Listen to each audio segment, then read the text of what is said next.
would like to call to order the July 9th, 2025 meeting to order at 5:32 p.m. And, oh, hello. Hi. Sophia Joni Smith is now joining. I thought she was going to be a little bit later, sorry. We would have waited a moment. If we could all rise for the Pledge of Allegiance. Pledge allegiance to the flag of the United States of America and to the republic for which it stands, one nation, under God, indivisible, with liberty and justice for all. That's great, worked out well. Okay, so our regular announcement, the regular school committee meeting will be televised and recorded. It may be viewed live on Comcast Channel 22 and on Verizon Channel 34, on youtube.com/Tewksbury-TV. And under the open meeting law, the public's permitted to make an audio or video recording of an open session at a public meeting. At this time, I would ask if anybody is recording tonight's meeting to please identify themselves. And seeing nobody, I would like to welcome tonight Mrs. Suzanne Caliendo. She's now our school committee and superintendent executive assistant. She's now joining us to take our minutes, and she's also the contact person if anybody's trying to get in touch with the school committee. So welcome, and it's been a nice transition so far, so nice to see you, Suzanne. Tonight we don't have any recognitions or student council representative report, so I will turn this over to Mrs. Terry Regan to introduce our first presenter, and that would be our STEM and IT director, Mr. Jason Stamp, who's here tonight to update you on our AI framework process and specifically share with you the AI guidance. And AI, for those watching that aren't aware, it stands for artificial intelligence. So with that, I'll let Mr. Stamp share with you his presentation. Welcome. Thank you. Madam Chair, if I'd also like to recognize one member of Jason's team is also here, Ms. Stacy Mulholland. Thank you for being part of the audience tonight, Stacy. Good evening. So tonight I'll be updating the committee on our work developing a framework for the use of artificial intelligence in Tewksbury Public Schools. Making sure the slideshow's working, sorry. I will quickly review our timeline, progress, and next steps. I'll also answer any questions you may have. But before I begin, like Brenda was saying, I want to begin by just clarifying what I mean by artificial intelligence and what the district means by artificial intelligence when we're referring to it. When I say AI, I'm referring to generative AI. That's tools that, when prompted, can create new content such as text, images, music, and videos by learning from existing data and identifying patterns. Examples include things like ChatGPT, Gemini, Claude, Brisks, and many others. I'm sure you're aware of a lot of them. You'll need to unlock your iPhone. Oh, boy. Sorry. And directions how to get here. Sorry, AI. So the work we've been doing is grounded in these 7 principles. There are a lot of pros and cons with AI and a lot to consider when utilizing it. First off, we need to remind ourselves of our purpose. As with any other digital resources, its use should contribute to students achieving their educational goals. However, we need to be careful. We need to make sure that we have procedures in place so that we are in compliance with local, state, and federal policies. To use AI in a meaningful way, we need to understand what it is and how it works. Developing our staff and students' AI literacy is paramount.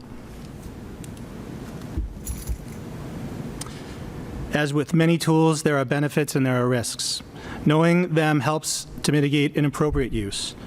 I'm going to date myself a little bit, but when I was a kid, I used to watch G.I. Joe, the cartoon, and at the end of every one, they said, now you know, and knowing is half the battle. So if we know the benefits and the risks, then that's half the battle. So building on that, we must always uphold academic integrity. This means being clear about when and how AI can be used and reinforcing the core values of honesty and responsible scholarship. Even with AI's amazing capabilities, humans need to stay in charge.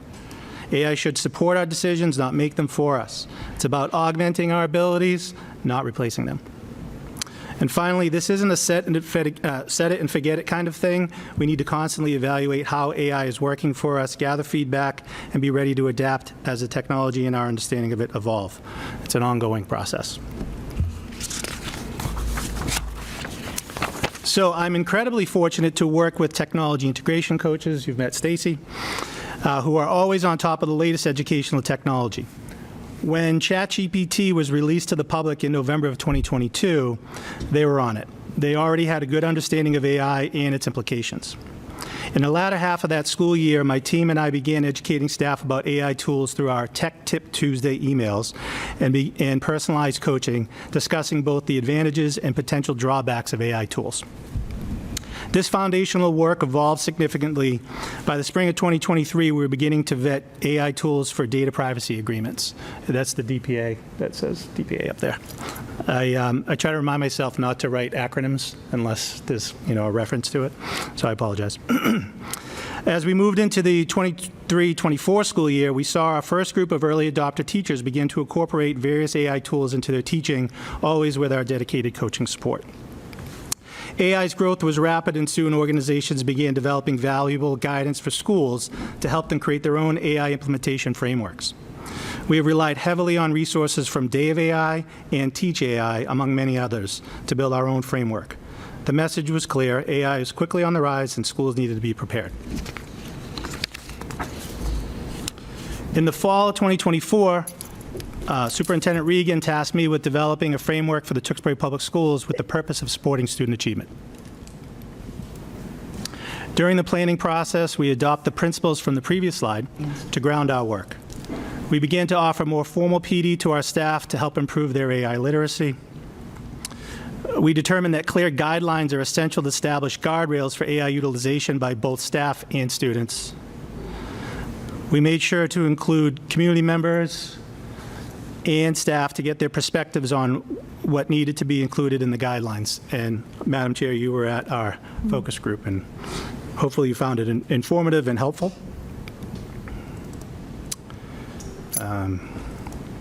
And we created the document that's included in your packet.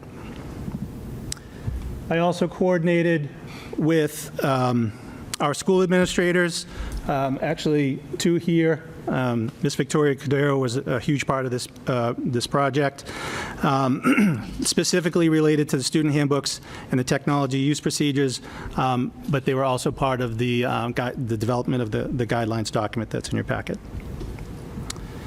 So that's what we've done. And so what's next for 2026 and beyond, you ask? So these are our next steps. First, we're seeking for the committee's approval to link the new TPS AI guidance document to our acceptable use procedures and our student handbooks. Then our focus for the next year is improved AI literacy. We will be offering more PD related to AI for our staff, and we'll be incorporating lessons into our digital literacy curriculum for students. We'll be supporting our staff's use of AI with students aligned with our principles. The guidance document will help us frame that work. We'll be developing a tool to help us evaluate not only how we are using AI, but what tools are effective in helping us to reach our goals and objectives. And with that, I'm happy to answer any questions you have. Great, thank you. Questions or comments? Just comments, I suppose. Yeah, so thank you. I know way back, I guess maybe it was in September, that I think we had first heard that we were working on this. I was happy to say that we were taking a proactive approach to it, because the deep dive that I took back then, I was finding some information on this, was like many districts, many towns in the state had nothing, or even in the country, and then they were caught with their pants down when something happened. So I'm happy that we have something now to fall back on. So thank you for doing the work. And I agree, obviously, the regular reassess, it's a living document. It changes daily, it's obviously. So, yeah, so something to address it yearly. I don't know what the time frame is, but It'll evolve, for sure. yeah, again, to be proactive and not reactive, I think is the key. So thank you. Yeah, great. Great. Ms. Anderson? I'm good, thank you. No, have there been a lot of problems with it so far? I mean, the teachers reporting the kids using it. Do we know? No. No, in fact, we have some work to do to help, well, one, to share this Yeah. guidance with our faculty and staff when we come back to school, so they're aware that it is now in the handbook and that it is linked to the AUP, and then the AUP policy, you have your policy that the AUP procedures and handbook run off of. So we'll have some education for the whole faculty on this document now and the process. And then we're going to obviously have to support and educate our students on What's right and wrong? effective and ethical use. It'll, as I said, evolve, but we have not had a lot of problems, and I don't suspect we will, but, it's a learning curve. Yeah. All right, thank you. That's good. Thank you. Can I just ask a follow-on question to that? So how will you know, like, I just remember when I was in college, they'd have a way of knowing if something was plagiarized. How, like, in there's no plagiarism or cheating, but how do we identify if a student is using? That's a really good question. So there are tools that you can use. When the teachers are giving prompts where students are allowed to use AI to answer those questions, they have to be savvy about what they're getting from the students. That's something that we do have to work through and look at. But right now, we're not encouraging necessarily, a lot of the AI tools can't be used by students first. There's an age requirement, usually it's 18. We have to have a data privacy agreement in place for the students to use the AI. The way we are using AI currently with students is the teacher is logging in and using the AI as sort of a co-teacher in some ways. And sometimes it's a prompt, and let's talk to AI. There was an example that we had at our staff sort of PD and informative session where the AI was a butterfly, and we were supposed to ask the butterfly questions. And, where do you live and what do you eat? And it's those types of things. So it's different ways for students to engage in their learning through the use of AI. So it's not necessary. I think when people think of AI, they think immediately, I have to read a book, and I'm just going to ask AI to write my paper for me. And so teachers are learning quickly that you're not really going to get what you want. So it's really about assessing the students' knowledge, and they're learning new ways to do that because, you probably will get plagiarism. However, the rules still apply. So the same way the teachers are still looking and making sure that students understand how to cite. And a lot of the learning is now you have to cite AI. If you're using it for certain things, how do you cite it? How do you uphold academic integrity? So that's part of our process. Okay, thank you. Liken it to when the internet first came to be, and we were teaching students to search the World Wide Web for information and not to just cut and paste it. So we're just at a tool that has greater abilities, so that learning will happen again. But we do want students to use AI in a safe and ethical way because it's a tool for learning. It's definitely a tool for helping to edit their own original writing even, or look for, like Grammarly. We've heard that issue in other districts. We certainly want to help our students in the ways that they use it. But I would also say this is, remember when we shared with you our summer reading, from summer reading, teachers get baseline writing from students. That baseline writing also helps to identify really where's a student at with their writing. We're going to help improve that. So if the next day a student comes in with something they did at home that's clearly well advanced from what that baseline writing was in class, that's another way to ask, geez, how did this come to be, So there's not... For every AI tool and new tool, there's another tool. So it will continue to evolve with how teachers know. That's the fear, though. So you kind of hit the nail on the head with a lot of teachers. How do we avoid students not learning and just simply asking the computer to do it for them? Okay, thank you. Yeah, I think, I know we mentioned handbooks. Policy-wise, is there anything that needs to happen on our part? No, because again, your acceptable use procedures reference your acceptable use policy. Right. This becomes a piece of the acceptable use procedures. So we thought it was important that you put your blessing on this, where those procedures reference your policy. We'd hate to put all of this in a policy. It will change monthly. Right. Madam Chair, does it come under the technology usage policy? It's really under Section J. There's a few different, but really right now, we're addressing it through acceptable use procedures, Got it, okay, yeah. which is where we reference our Google for Education and other tools that we use as well. And then the only other thing I have is, I know it's mentioned in the handbooks, I think consistency would be the only other thing. I would want to make sure that our approach is consistent across all schools, and handbooks sound similar, look similar, so that it's a consistent message for parents as kids are going through. Right, so I worked with a cohort of the principals from all the levels to develop language for their handbooks that was consistent, that references this document and points them to this document. So you should see that tonight in the handbooks. Thank you. Okay.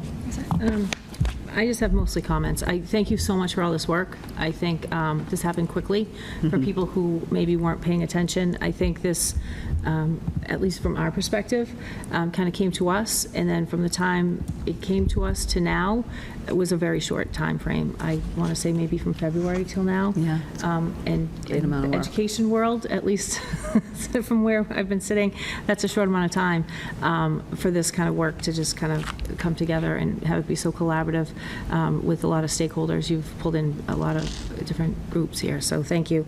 I appreciate the fact that this actually isn't a policy so much, that it allows teachers to have the autonomy to be able to think about how it's going to work for them, how it's going to work for the subject matter, how it's going to work for the age level. I really like the way you've worded a lot of this. I think as I read through it, I thought about it a little bit from when I was a kindergarten parent, from now having a graduate, through, all the different levels. I talked to my kids about it a little bit as I was reading through it as well, to kind of get some of their feedback, and it was all just super positive. So that's great. Also, one question: when you're looking at programs to bring into the district, and you're looking at, and this could be also for you, Mrs. Milligan, do you find that companies are very forthcoming with how much AI they're using in their products? That's I guess, a tough question to answer. Some it's obvious. What I'm seeing actually, though, is a lot of companies promoting that they now have an AI component. So we have, for instance, we have a program called Otis, and they are now trying to sell us their AI component of Otis. I will say that every time we decide on a resource, it isn't just because we decided on a resource, it's because there was a need.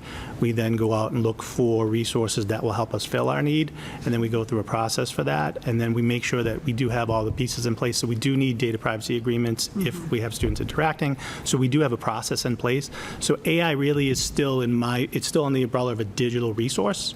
It's just a different one, that's all. I was just more curious about how much disclosure companies are obligated to share with the district, that there is that piece in there, that the data, that maybe you're obtaining data, there's a lot of data, right? That maybe you're collecting. Is there an AI piece in there, or is it just, do they have to disclose that to you?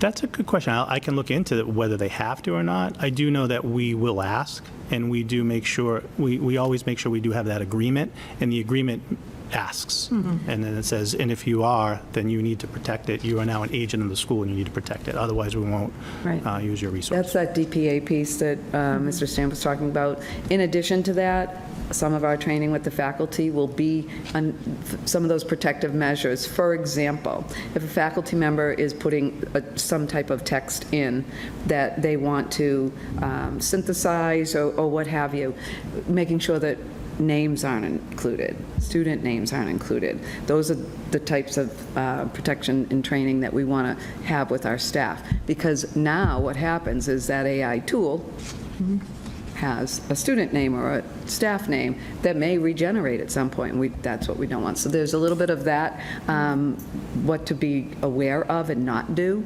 that we need to train people on. Okay. Another thought, I know you're really good about restricting some of the content that's on the, all the content that's on the devices that the students have, but is there any restriction that you have in terms of that you're disseminating to teachers to say you don't want students using certain software even outside of school? Like, we don't want them to go home and use these search engines, chat bots, things like that. Like, you know, so teachers are at least saying, you know, if you want to use AI to, you know, work together, use these, but do not go use these. Yeah, so it's hard to control what students do that are not on our devices. Right. But yeah, there's recommendations, obviously. In our acceptable use procedures, it's noted specifically that staff is not to use any digital resource, whether it's AI or not, with students unless we do have a DPA in place or we have specific parent information, permission on a specific document that we have, a template document that we have that outlines that whole process. So students shouldn't be using anything that isn't, I would say, quote unquote, approved or that has a DPA. That's a digital resource with us. Outside of school, you know, teachers could say, don't use ChatGPT and don't use, I mean, there's AI and everything now. My kid has Snapchat that has AI in it, and I'll just talk to that because I can't do it on my Chromebook. I'll do it on my, geez, what are you doing? Right. So that comes with the learning and the literacy around the whole piece, and that gets me thinking too about literacy among our staff and students, but then also families. Right. So that'll probably be a part of this moving forward. And I think that's just my worry, is that families are going to hear, well, the school said, you know, AI is okay. Well, AI is a spectrum. So, Ethical. you know, I don't know how. Safe use. How does that message get home? So I guess, Yeah. you know, No, it's a that's a good- big lift. that's a good point. It's a big Yep. lift. So anyway, thank you so much. Thank you guys, since the principals are here too, because it's a big lift for you guys. Thank you. I know it's a lot of work. Yep, thank you.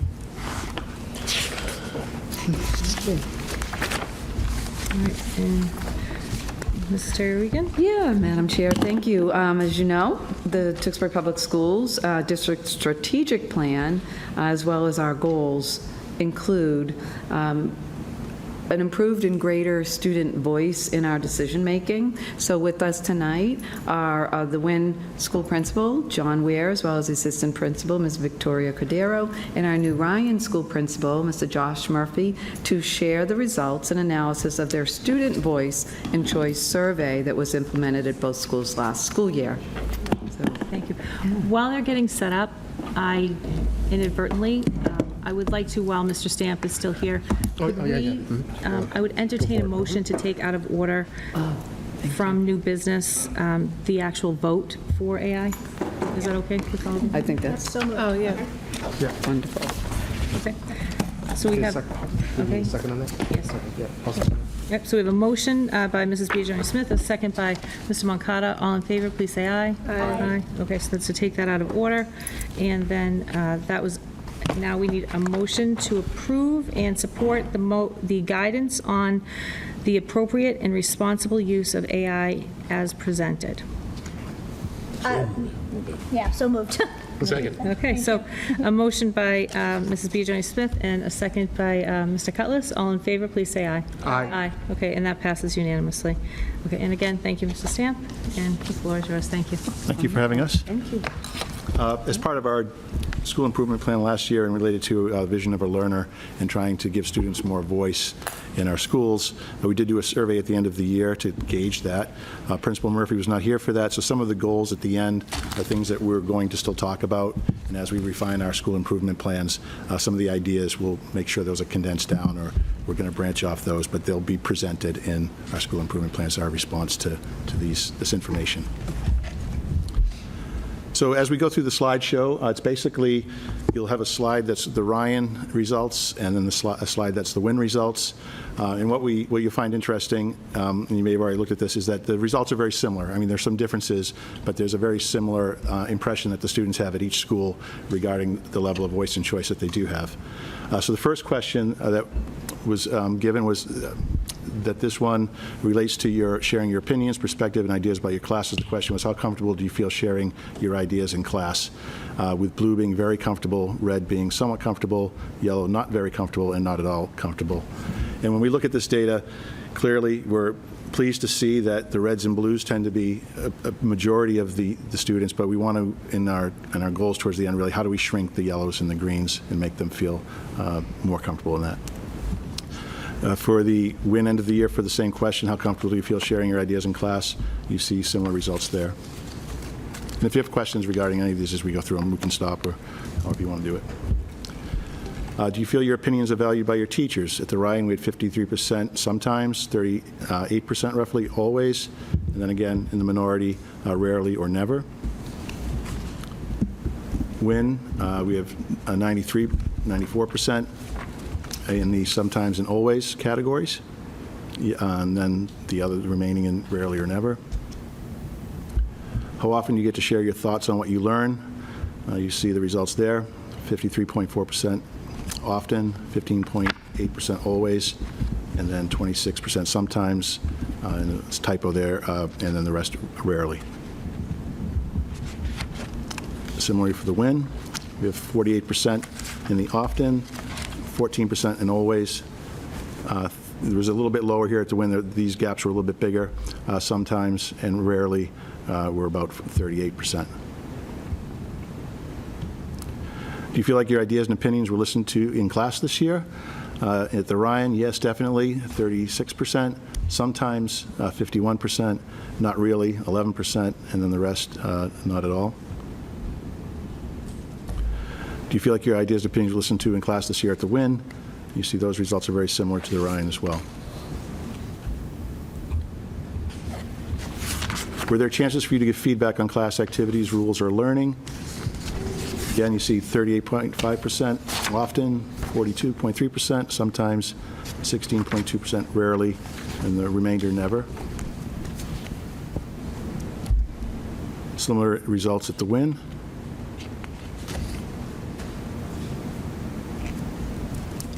Question 6, they gave an option. I believe they could choose one, either the one they felt most strongly about, and then, or all of the above. This year I felt supported by my teacher, encouraged to take risks, comfortable sharing my thoughts, proud of my learning, and all of the above. So majority indicated, 43% indicated all of the above, and the rest were broken down over those other categories. And those are the results for the Win, with 38% all of the above, and the breakdown for the other categories.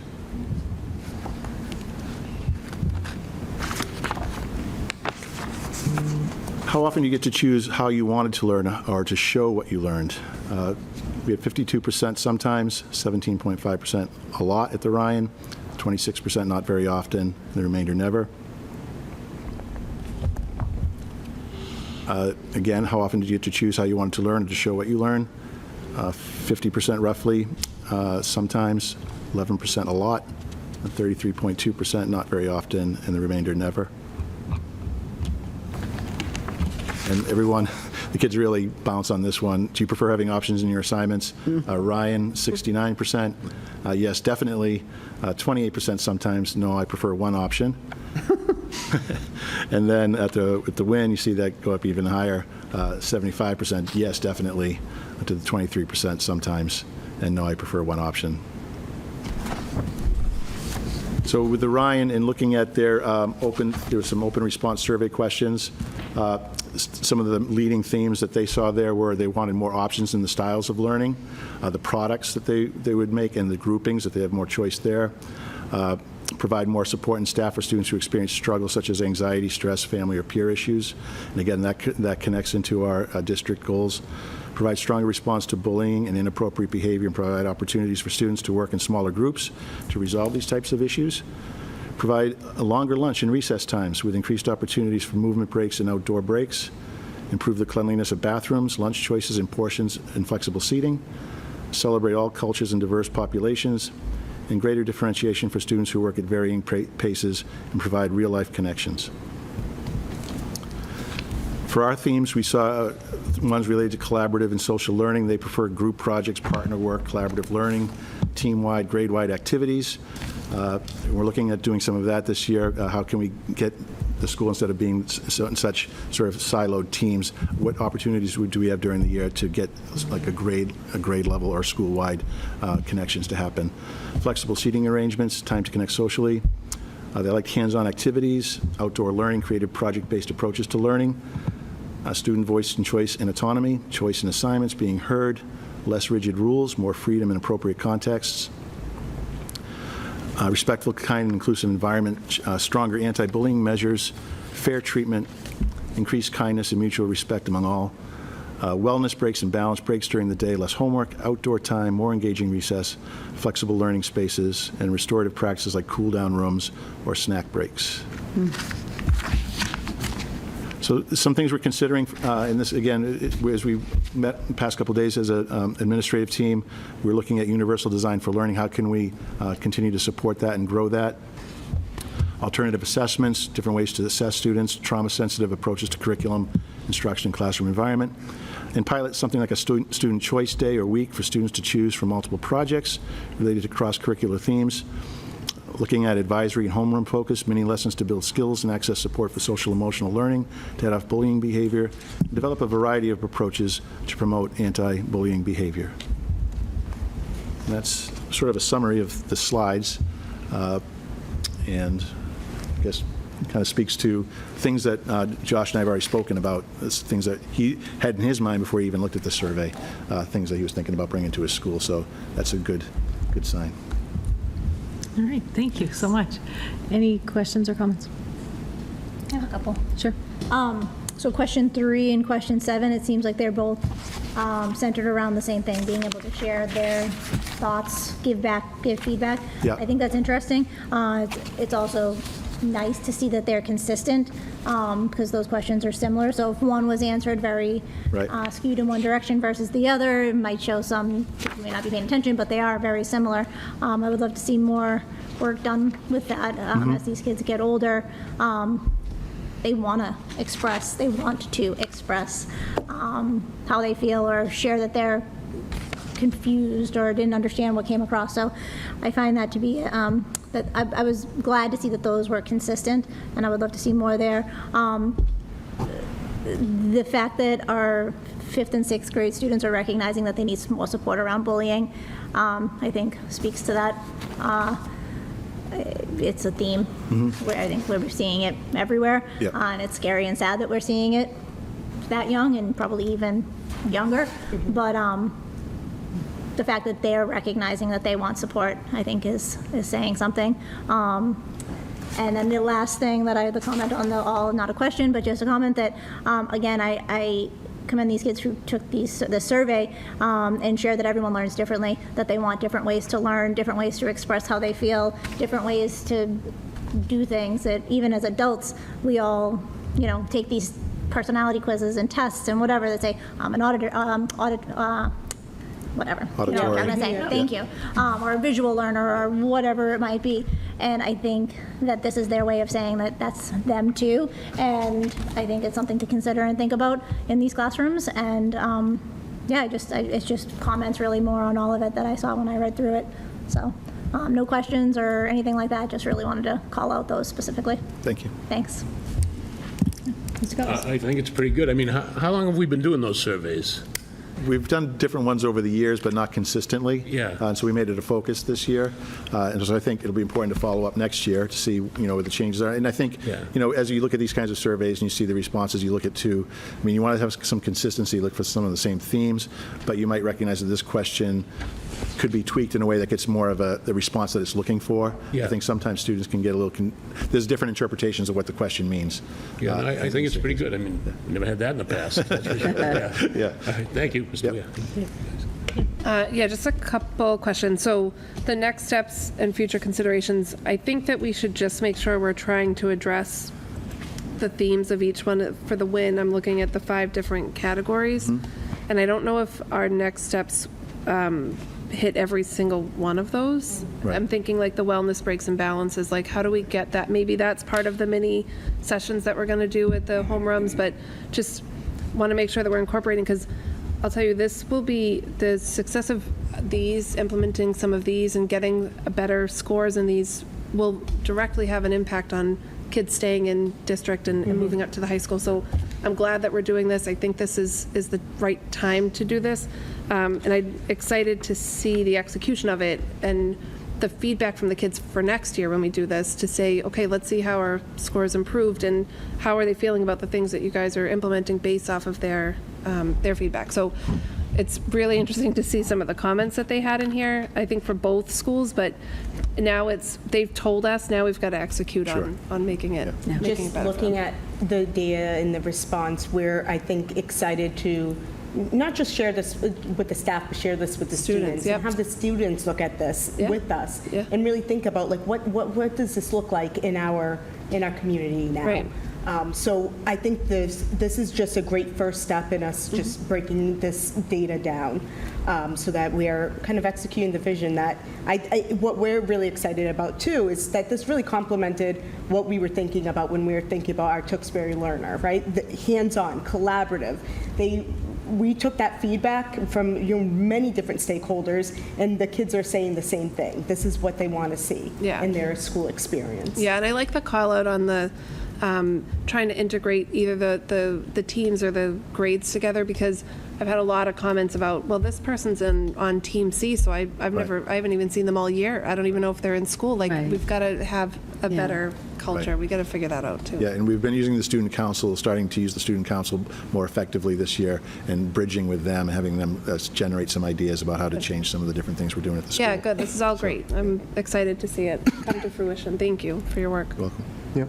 Yeah, thank you. I had some similar thoughts as Mrs. B. Joni Smith. But as also, I wrote down when I was looking at this that with regards to the open responses, that I think it's clear that our students they want to be engaged, they are engaged, and they are learning a sense of community, and they're, trying to, with their classroom and their classmates. So I see that as very positive. With regards to the options in your assignments, is that just a comment on the homework?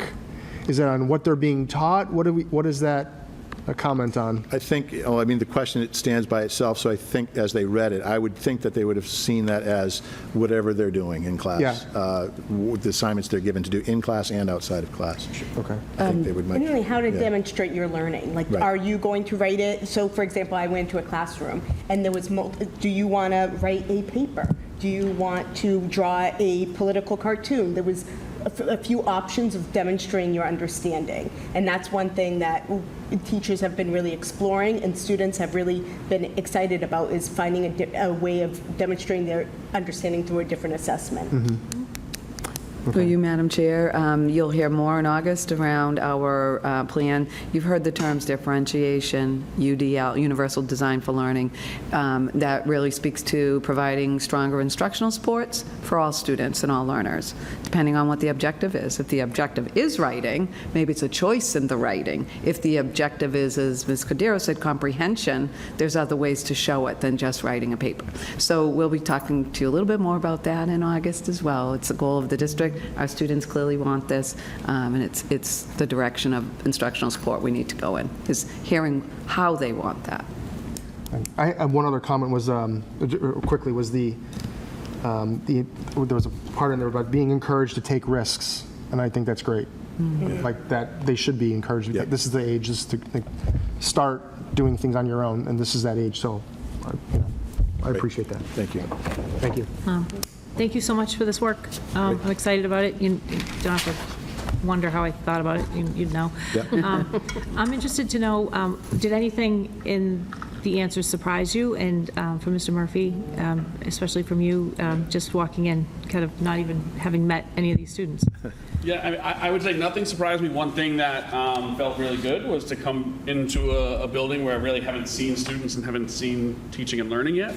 To see that students felt that there was an overwhelming number of students that felt like they were comfortable asking a question or felt like that the teacher respected them. So I think it goes to show that in Tewksbury we are providing safe learning environments for kids to be able to take risks. Obviously there's always more work to do to get any student who doesn't feel that way. But I think doing surveys like this or making sure that we're doing more SEL work or identifying why kids don't feel safe always to do that, whether it's bullying, whether it's their own anxiety, as long as we're identifying that and continuing to work on improving those numbers, that's the work we always want to do. But it felt great to see that the positive, there was a lot of positive numbers there in that survey. The other thing that obviously caught my eye was sort of students almost calling out a need for advisory and anti-bullying programming and things like that. So been here for less than 2 weeks. So obviously still understanding what we're doing and what we're not doing, and in where those any new programming or any adjustments can be made. That'll all come throughout the summer, and working with co-principals and developing school improvement planning. But nothing there is shocking. Nothing there is an outlier to me compared to any other surrounding communities. If anything, there's a lot of positivity there in this age group, which for those who have either middle schoolers or who have previously had middle schoolers, they're not always some of the most positive people on the planet when you ask them for their opinion. So the fact that it came through in the numbers is great. We always see the Ryan Elementary as our sister school, and we are so excited that we are welcoming Josh, and he just really jumped into the data with us and got excited to, it really gave you a snapshot about our kids. One thing that surprised me was, and I think it was Mr. Ware as well, we noted they're a little bit less time sometimes on the technology. Right. So having that balance, technology is great, but then moving around and doing something where we're not on our computers, having that balance, sometimes the pendulum swings, but we Right. just want to be aware and cognizant of just using being kinesthetic with students as well is, I think, important too. Yeah. And just on one more thing, sometimes they don't know how to necessarily interpret what they're feeling, but you see recess and snack Yes. more time. But really what they're saying is, I need a break. Yeah. I need a break. Or I'm hungry Exactly. during the day. But that could be what your break is. And I don't think any adult sits in their desk for 7 hours, 6 hours straight. I think they say 30 to 45 minutes is the max you should sit and do anything. And I think that's, their way of saying I need a break is I need a snack, or I need more time, recess break, whatever. But really they're just Yeah, I agree. taking a break. Yeah, no, I found it interesting. I'm excited just to have students more involved in just the day-to-day function of the school, and whether it be the academic flow, the culture, all the stuff that you do. So I'm excited for it. And in terms of sense of belonging, bullying, all that type of initiatives that you've been talking about doing, I think they're always just more successful. Students listen to students, right? So, Yep. yeah, so I'm excited, so good luck. So that's great. And I think while we're here, we could bring up another chair if you'd like to join us for the books. I almost said yearbooks.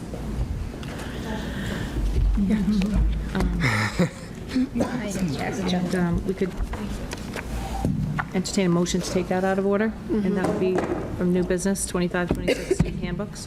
So moved. Second.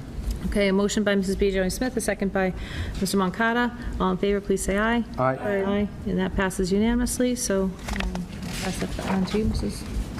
Thank you, Madam Chair, and I appreciate you taking these out of order. We may as well start with the PK through 4 handbook, as we have Principal Alexis Bosworth with us representing that group. You have not only the handbook in your packet, but also the change memo. So I think it's wise that we work off the change memo.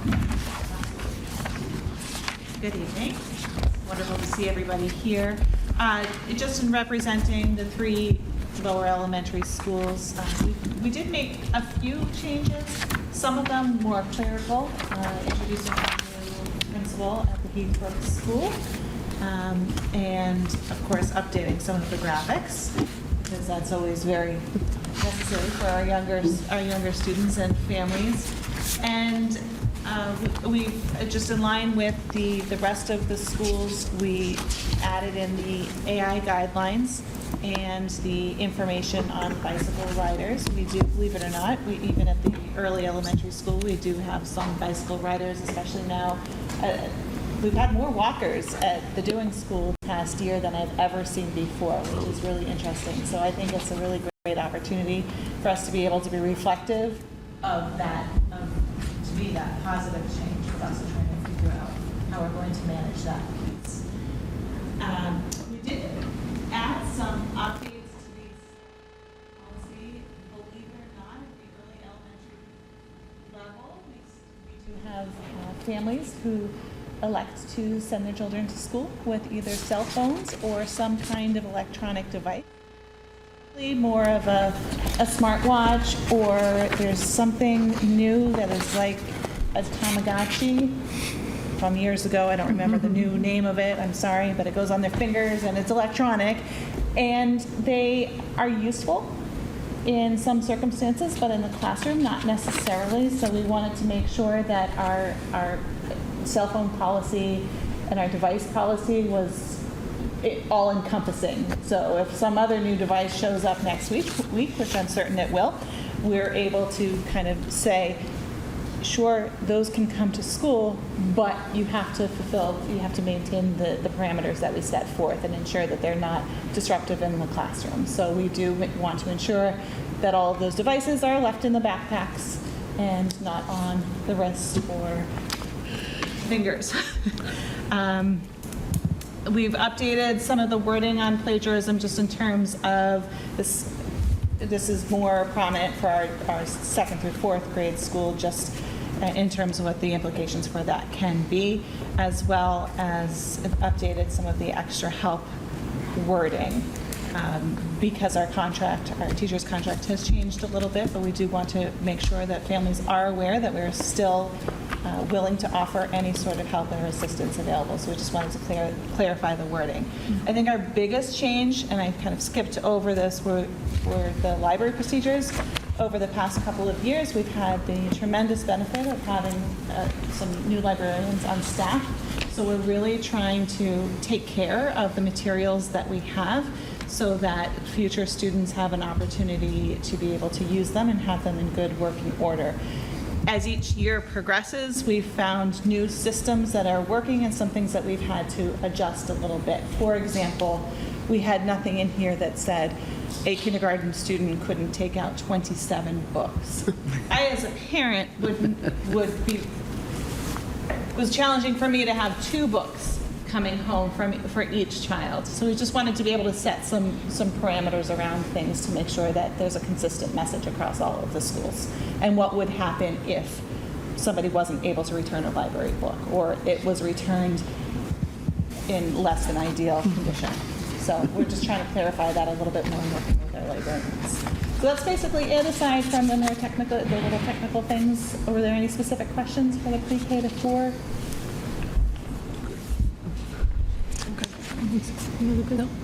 No? Not specific, but I did ask a question of Ms. Milligan when we kind of had these as a read about some consistent language. So I don't know if it's best to just wait until the end, or, around. One of them, I believe, was family trips was something that was mentioned in like 1 or 2 of the handbooks, but not the other handbooks. I could go pull up my list of things. But family trips was one. And then the consistency of some of the language that was similar in handbooks, but slightly different. So some of the language we did provide to principals for consistency to use in their handbooks. You will see when we looked at some of the AI guidance, You'll see more consistency at the K-8 level, whereas at the high school level, there were different sections that it might have been broken up into because of the flow of their handbook.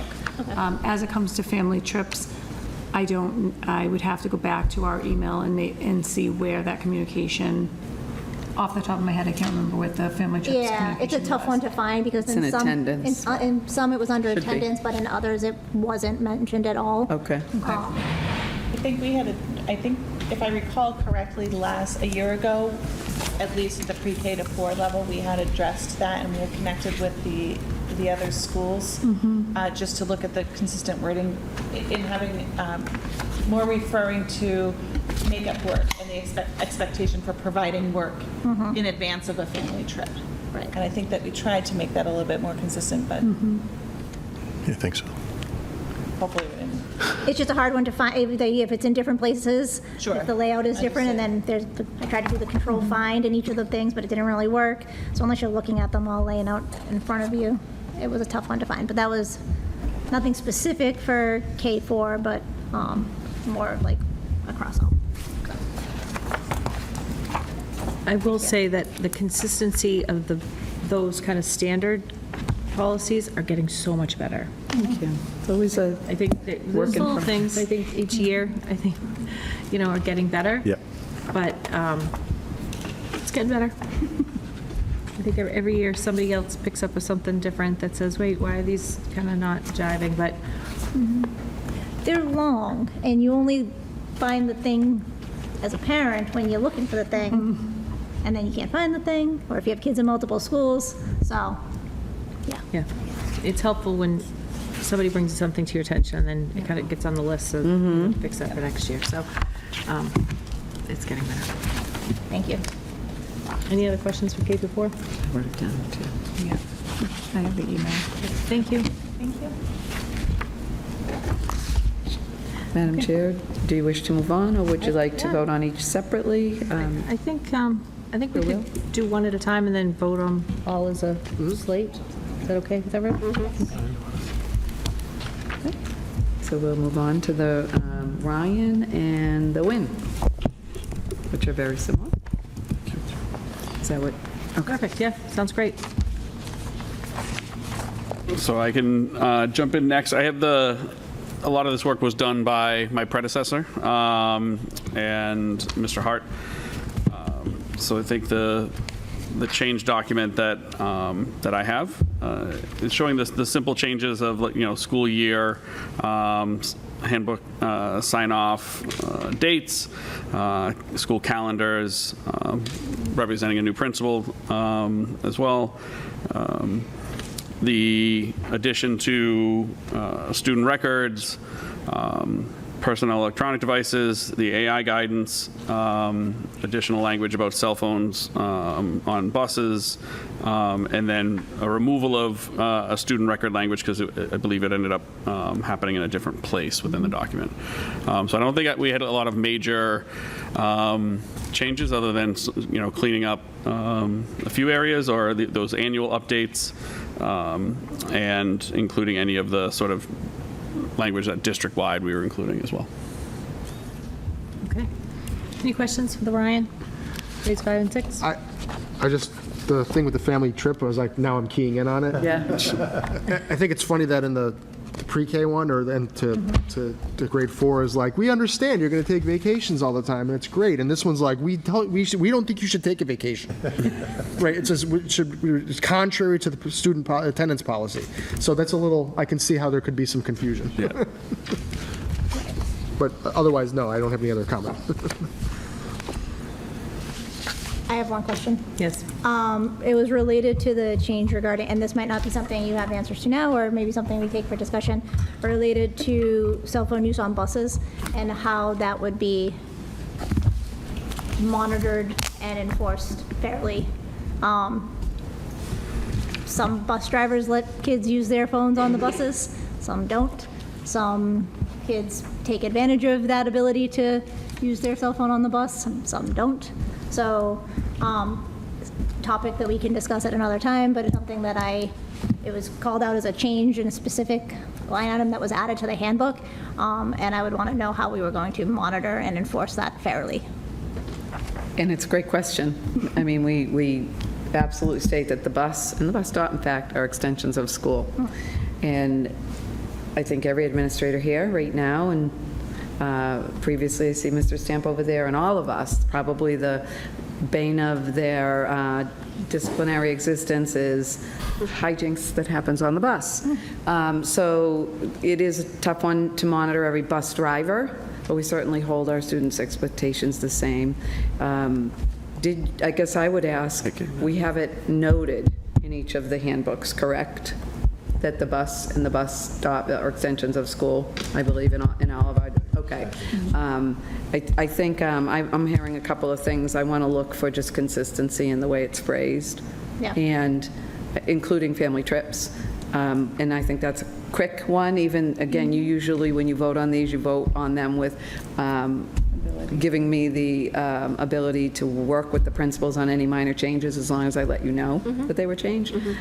So I think that's one we should look at, because if we're adding cell phones, for example, or digital devices a little bit of a different way at PK4, let's make sure we note in all school environments, and then it is.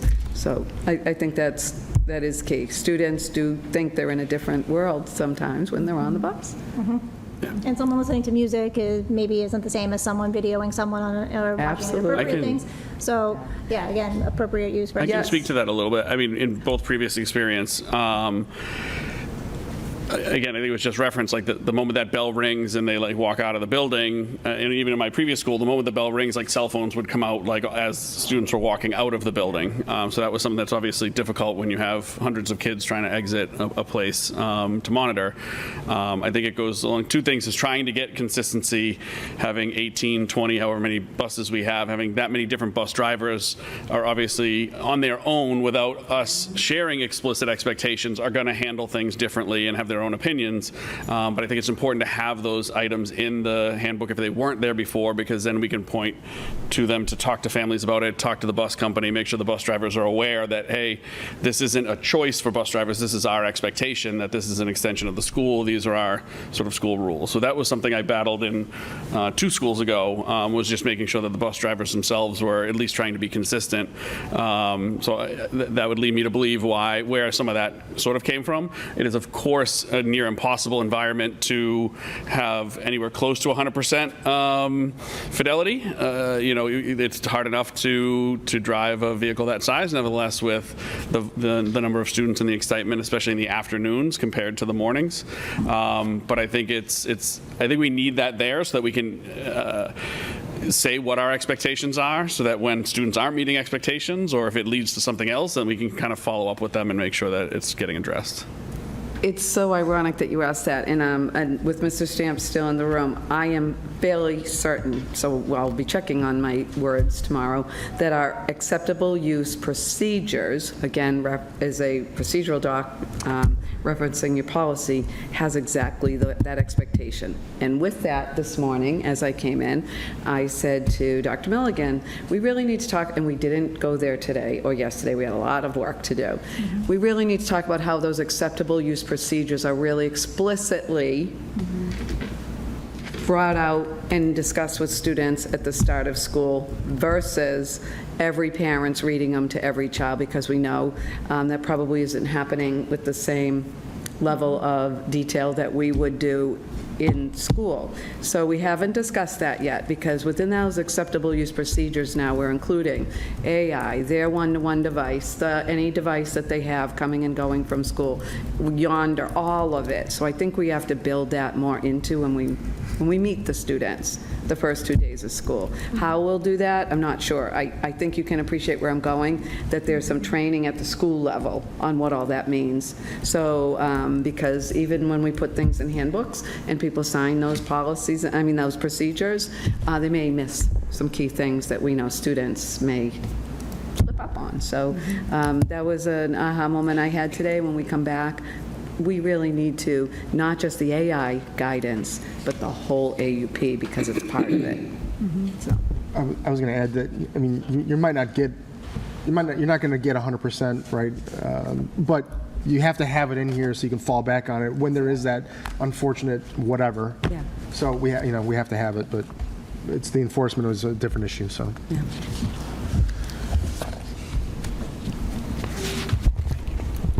Making many notes so that we can clarify some of these things ahead of publishing, but some of the other ones we'll work on but in the August retreat. Yeah. Any other thoughts? No. You know, I have gone through this again extensively. I shared with you prior to this some of my thoughts. But I do, one thought on the dress code, I just came across it. We have a pretty good policy on dress code, and I think sometimes when we have a policy and handbook and we're wordy in both, we're over wordy. That's the thing. I think we could look at the dress code policy and the dress code handbook, and I don't know that we need both. So we could either look at our policy to be less wordy and point to the handbook, or maybe we could be less wordy in the handbook and point to the policy. Point to the policy is generally a good idea. So I'm happy with however you want to go in that, whichever direction you want to go in. So I think we're saying a lot of the same things, but we're also saying some different things that are contradicting each other. So maybe I'll go with whatever guidance you want to go with in that. Maybe look at that or talk about it in policy subcommittee. That was a wonderful. Also, any feedback you guys have. Okay. Those edits, I have to say, had some student voice in them years ago, which are wonderful, but time to relook at what it says. Yeah. So just came across my mind. All right, happy to move on to the WIN if nobody has any other thoughts. Yep. So, you see listed in our change memo, a bunch of technical changes. One additional thing we did was we aligned our extra help expectations with the high schools, extra help expectations, and we added the artificial intelligence guidance. We had our WINGS norms, which is something we instilled this year, similar to the PAWS program at the Ryan, and we wanted to put those values in there as well.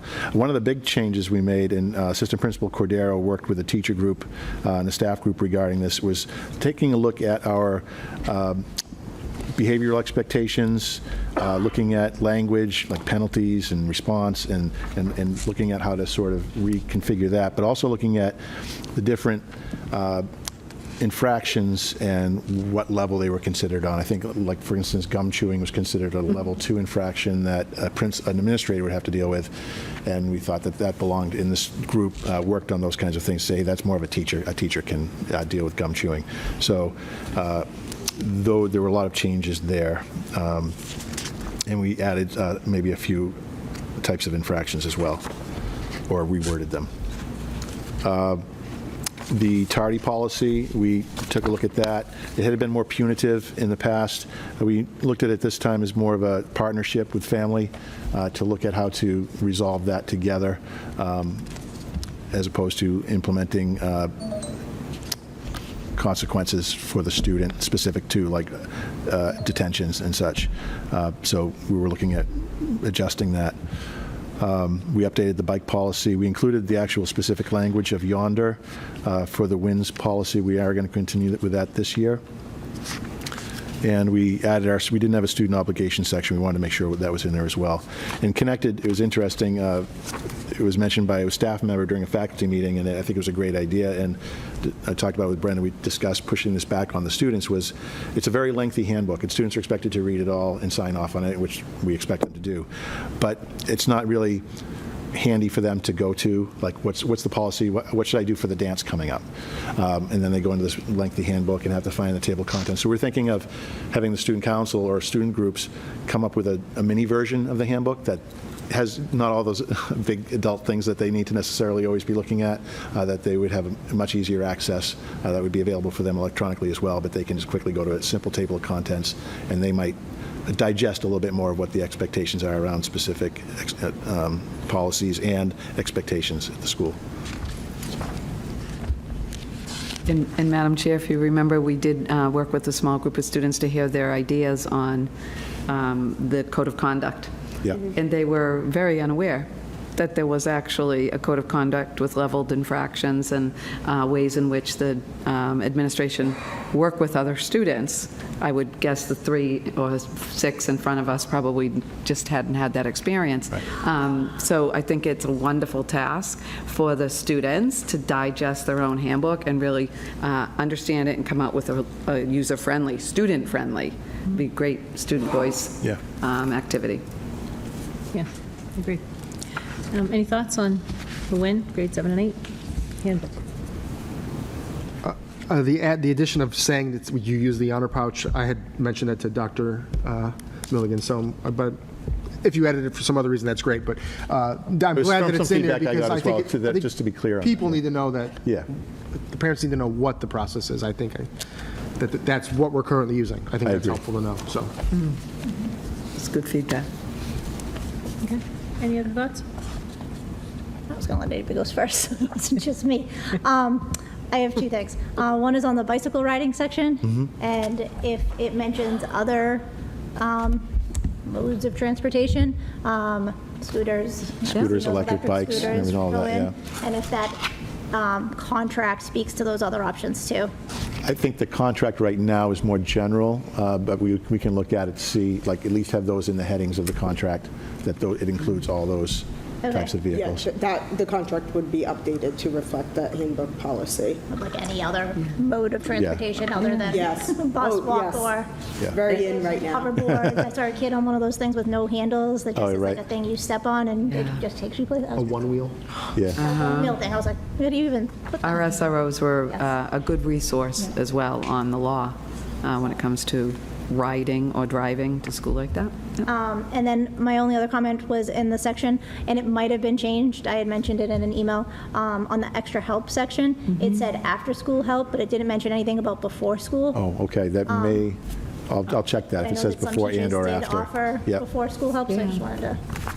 That is an offer. If that's not there, we'll be sure to just add the Long word nights before. reading Yeah. these handbooks. I think you did edit that. Yeah.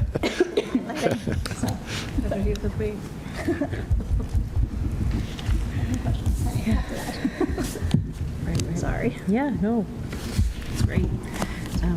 Any other thoughts? No, I have none. All right, Madam Chair, in the absence of Principal Long or the high school administration, I'll briefly and do my best in trying to review Principal Long's change memo.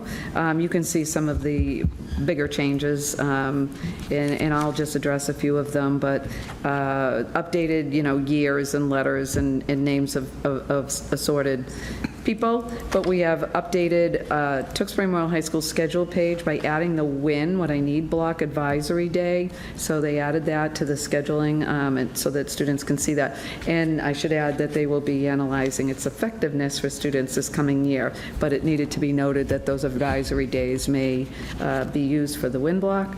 So the new user fee is in the handbook, and AI guidance, as all of them have, with the language that was provided to the principals. They've deleted the section on MCAS and added the requirement to still do state tests. And if we go on to the second page, you can see that the attendance policy has been updated, as well as the explanation around loss of credit for certain types of absences. And let me see, rider safety contract, as in for the electronic bike and other ways that students may, other modes of transportation they may use, deleting the old cell phone electronic device guidelines, adding the new guidelines, and similar to the other schools, but they're not naming any particular product, but how phones would be stored bell to bell in a class versus the whole day. And then change the level of infraction penalties to responses to mirror the other handbooks that have that section, and added a physical attack to level 6 infractions on page 52.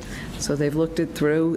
It's the lengthier handbook, and I will tell you, students are very adept at using the high school handbook as a guide often. They have a lot of voice if they believe that they didn't make an infraction, as the handbook states, so they rely on it. But I think, as I said, it's important that at the beginning of the school year, we do clarify some of this new stuff with our students as well as our staff.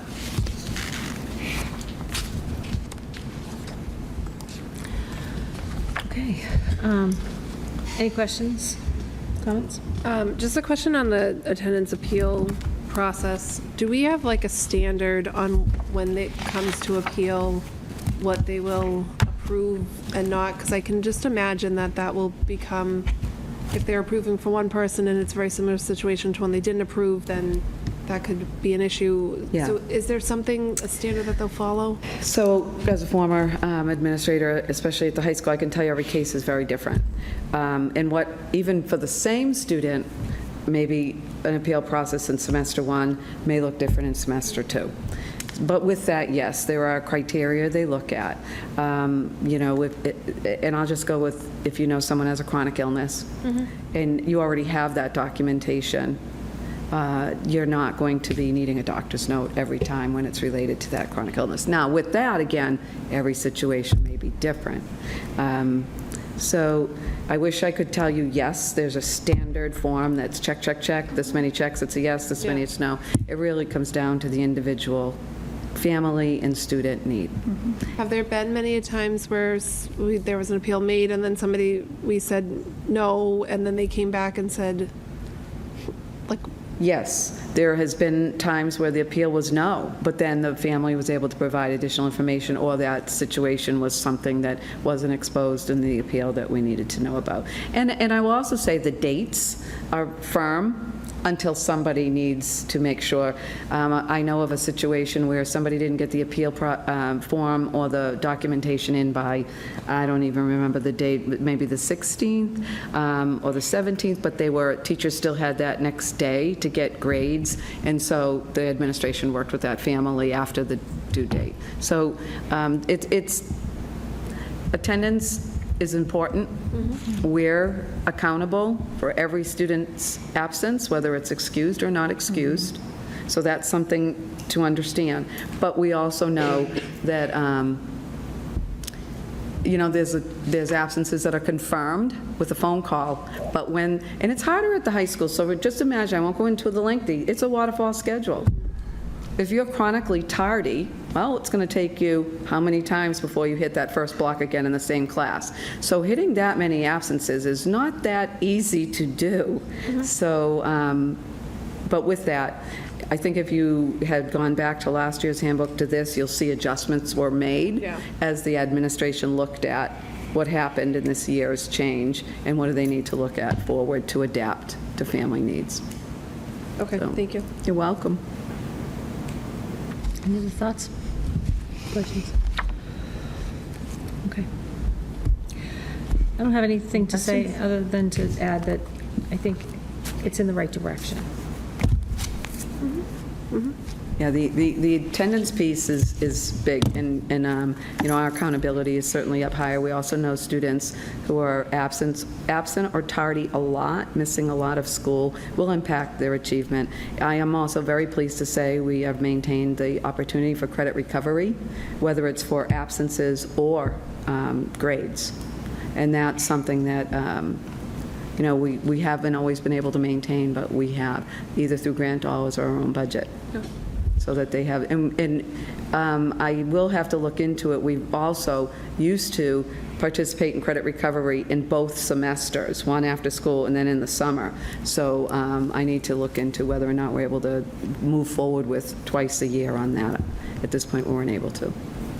I wanted to ask then, if and when we identify a student who's like a frequent flyer, is there like a, you know, like in the business world, there's like a performance, like a improvement plan? Is there anything that happens with that? Yes, I think I'll we do have policy, we have a process, and we certainly utilize our resources, as in the wonderful people at our school, as well as our Director of Student and Family Support and our SROs, to check in with families. But why don't you comment on that? I just wanted to add to that. I mean, if a student is chronically absent, they're communicating something to us, and it's a lot of times there is another circumstance that's happening. So for us, it's really about determining what is the need, what is going on with that child, and using our student support team to work with that family and that student and creating a plan, really kind of a targeted plan with supports in place, with goals in place, so that we get them back in school. So sometimes this might mean a flexible schedule. Sometimes this might mean that they might have a mentor staff member that calls them or checks in with them when they get in the morning. But it's very individualized through our student support team on that specific child. So we've worked really, really hard with our student school adjustment counselors, our SRO, and just our staff, and just really supporting that individual child who's chronically absent. It's always something else. It's not that child doesn't want to come to school. Why? What's going on? Yeah, great. Our 4 schools represented here, 5 schools represented here, there's no loss of credit because we don't follow credits, on their transcripts or report cards. But at the high school, that's when it kicks in that, excessive absenteeism can prohibit you from passing the course. You just haven't been there. Now, again, with that's inconsistent depending on the student need. Great. Okay. I have no questions for the high school. Okay. Madam Chair, I'd like to make a motion to approve the 2025-2026 student handbooks for the 4 schools as presented, with the caveat that Ms. Regan is able to make amendments as needed. Motion by Mrs. Biagioni-Smith, a second by Mr. Cutlass. All in favor to approve all 4 handbooks with the caveat for Mrs.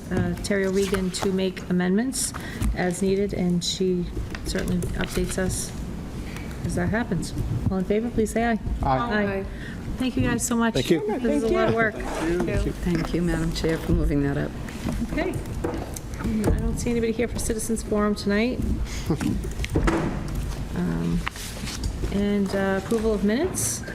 Yes, Madam Chair, I'll make a motion to approve the minutes of the June 10, 2025 regular school committee meeting. A second. Okay, a motion by Mr. Cutlass, a second by Mrs. Biagioni-Smith to approve the June 10th, 2025 regular business meeting minutes. All in favor, please say aye. Aye. And that passes unanimous. And I'll make a motion to approve the June 11, 2025 special school committee meeting, although I don't think I was there. Jimmy wasn't in attendance. That's okay. I mean, you can still make the motion. Yeah, I'll second. Okay. A motion by Mr. Cutlass and a second by Mrs. Biagioni-Smith to approve the special school committee meeting on June 11th, 2025, unless you don't want to, Mr. Cutlass. Did you want to abstain? I'll abstain, yeah. Yeah. And Mr. Cutlass is an abstention. All in favor, please say aye. Aye. And that passes 4-0 with 1 abstention. And the submission and payment of bills. Okay, I'll move the payroll for the period ending June 5, 2025, in the amount of $777,522.10. Second. Okay, a motion by Mr. Cutlass, a second by Mrs.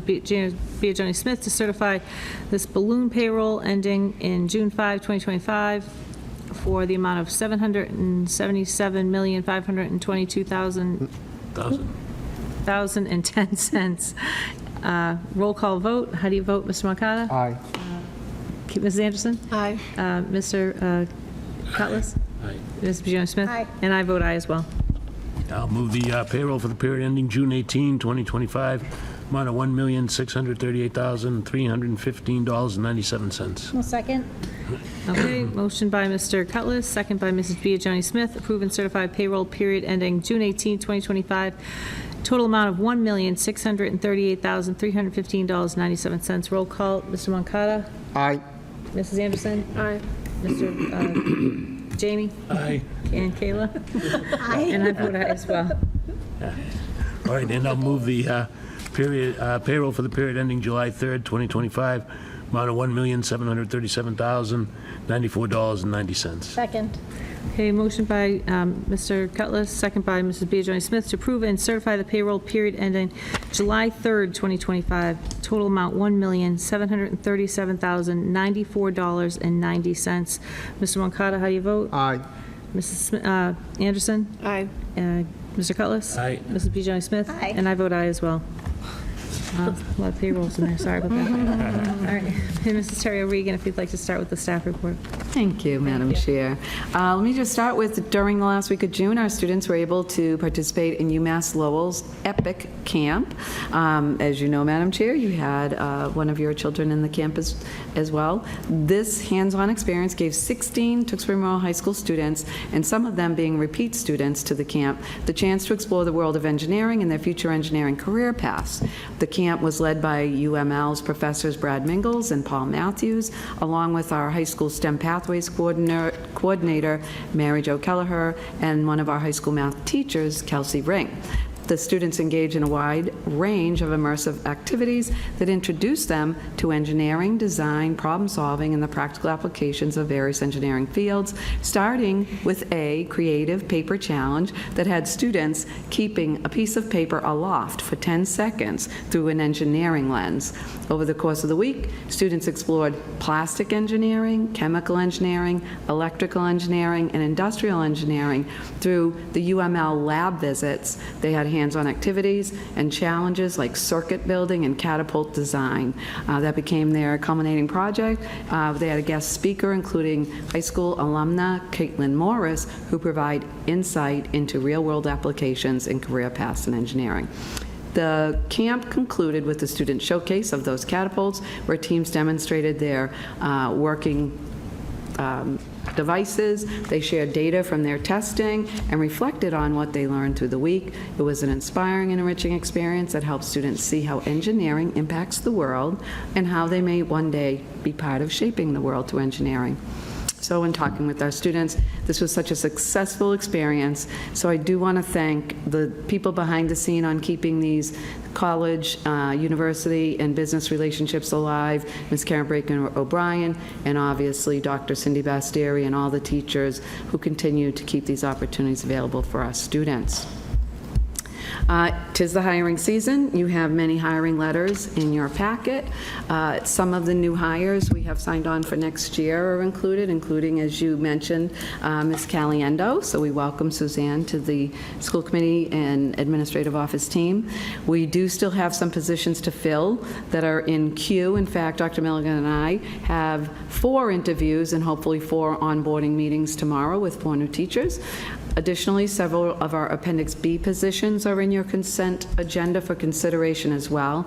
There are still some open positions, and if we are hopeful that some of these new staff members that come on board will be seeking some of those open positions, and if not, certainly our principals. I had this chat with our middle school and Ryan School principal today. If not, our principals will roll up their sleeves and do some of that work when it comes to the academic openings, but we can certainly open the necessary club or athletic positions up to parents and community members if we need to do so. So with that, yesterday and today, July 8th and 9th, Dr. Milligan and I hosted a 2-full-day professional development workshop with our district leadership team. Much of our focus was to work on the draft of our district strategic plan and goal setting for the 25-26 school year. Our admin team was absolutely amazing, collaborative and productive in the work, and it was so wonderful to hear from our brand new principals to say they're so proud to be part of a team that worked so hard like this. They had not often experienced that, so it was wonderful. We do still have some work to do, and we look forward to sharing that work with you at our August retreat. As a fun way to break up the heavy and extensive work, we engage in a fun game to both get to know our new principals and to know each other a little better through an activity you probably know of called 2 Truths and a Lie. It was a lot of fun. We learned so many new and fun things about each other that we didn't know. Out of the 3 of us right here, without naming names, one of us is of Viking descent, one of us ate a live grub in Australia, and one of us left the hospital named George for the first 2 weeks of their life. You'll have to decide for yourself which of those statements are matched to the 3 of us, but seriously, I really am proud of not only the work we did, but to break it up with just a little fun and bond as a team. And then finally, next week, Nancy and myself will be attending the District Leader PD at the Massachusetts Association for School Superintendents Executive Institute in Mashpee. The theme of this year's professional development for district administrators is "The Future Begins Now, Reimagining Education in Massachusetts." We look forward to updating you on our learning in August. And that concludes my updates for tonight. Great, thank you very much. Any comments? You're guessing, right? I must, we'll have to talk after, yeah. You don't look like a George. You never know.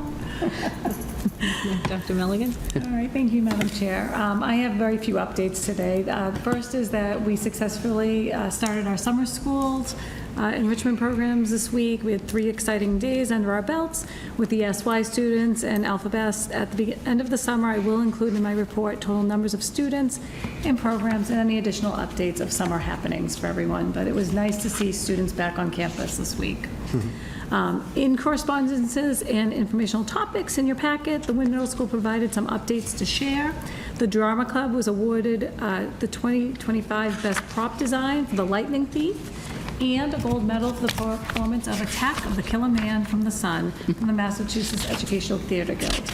Along with that, our math team won first place, and then I practiced this before, Ramanujan Division, which I had to Google, is a mathematician from India with a specific type of proof of how to prove something is actually mathematically sound. And finally, WIN students won third place in the Knowledge Bowl, so congratulations to all of our WIN students. Later in the packet in our consent agenda, you'll find that we have 3 donations. Debbie Whiting of Leonard's Music of Bedford donated a Jupiter bass guitar for the Ryan Elementary School valued of $4,149. Dale Baker has donated a Jupiter trumpet to the Ryan Elementary School valued at $150. And finally, a donation from Bay Systems in the amount of $2,000 is for our high school robotics team, so that will be coming up in your consent agenda. And that is all I have for tonight. Great, thank you. Any comments? No? Thank you. Great, thank you. And Mr. Libby? Thank you, Madam Chair. Yeah, just a few quick updates here. From a facilities perspective, work has begun on our tech projects we're working on this summer to update our wireless access points across the district. Every building except this school. Hoping we have that done, have that completed this summer. The quick update on LGI1 as well. The insurance folks are telling us they expect sometime in mid-August to have 100% completion on that project. We did change out our ceiling design and get away from those molded panels and moved into just a traditional ceiling, more grid with ceiling panel, but kept the wood grain. We were able to find a product that is a 2x2 panel that but has the wood grain look, and we're thinking it's up so high it's still going to be keep the same look but be able to be replaced if needed, if we have an incident again, or just be a more maintenance friendly product. Work in our office is going on the circuit breaker file. As you know, every year we have to submit expenses related to students for our circuit breaker reimbursement for the following year. It's a different portal that we're using this year. It's brand new for the state. The file is due to the state on Monday, so it's a very quick turnaround from the end of the year to compile a lot of data. The special ed office is working on that diligently as we speak. I would say we're about between 80 and 90% complete at inputting the data. Our file is already significantly higher than it was last year, which we expected, given the increases we saw in expenses this year in those areas. So we'll hope to finish that up the end of this week and tweak it if necessary on Monday and get that file and put it to the state. So we see what we can expect for finances in circuit breaker next year. The good news is the state budget looks favorable. They've increased the amount in the circuit breaker in the projected budget for next year. So we're hoping that the promised rates of return for districts stay where they are and don't get cut because of the amount of claims that people put in. So we did have some news from Washington that maybe is going to impact us. We're not really clear yet. There's a pause on 3 grants that we received, Title I, Title III, and Title IV. We're not sure what that means quite yet, so not really ready to take any action on it, but just wanted the committee to be aware that those are grants that we do get normally, and the pause is in effect currently.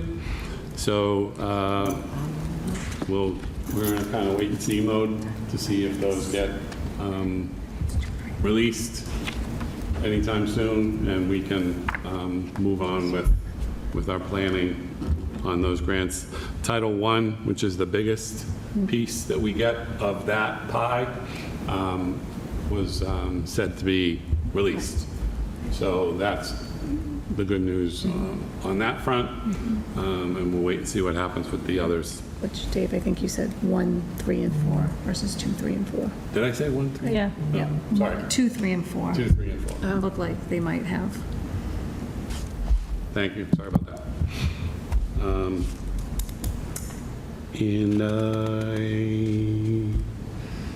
Yeah, that was it. That was all my updates. The rest is in the packet. Questions or We'll get comments? to. Good. None.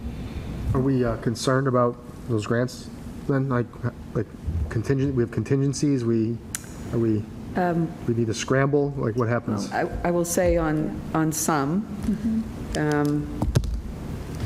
there are some grants that help to fund our after-school and outside-of-school time, credit recovery, for example. Something we could not do, right? So if we don't get the grant dollars for that, we have to scramble and figure out where we're taking it from instead. For the Title IIA in our professional development planning next year, we're not planning our core PD with that money yet. We're only going to look at budgetary money that we have. Similarly for things in 3 and 4. So we'll wait and see. It's hard to wait longer as we're planning for the year, but we can't rely. If we can't rely on it, we certainly don't want a program in place that we then have to take from the general budget otherwise. And Title III is primarily for ESL. And Yeah. so just to give you the buckets of the work that we're looking at. We saw this happen, if you remember, with 21st Century Grant dollars and things. Yeah. It's trending, right, that we're receiving less. But we're hopeful that with at least student achievement development and staff development, we are hanging on to all those dollars. Any other additional? Okay. Thank you. I'm excited about LGI 1. Yes, let's hope we're in there for August, if not, at least by the beginning of school. Okay. For correspondence and informational topics, I think all these things, looks like we covered all those, right? Thank you, Dr. Milligan.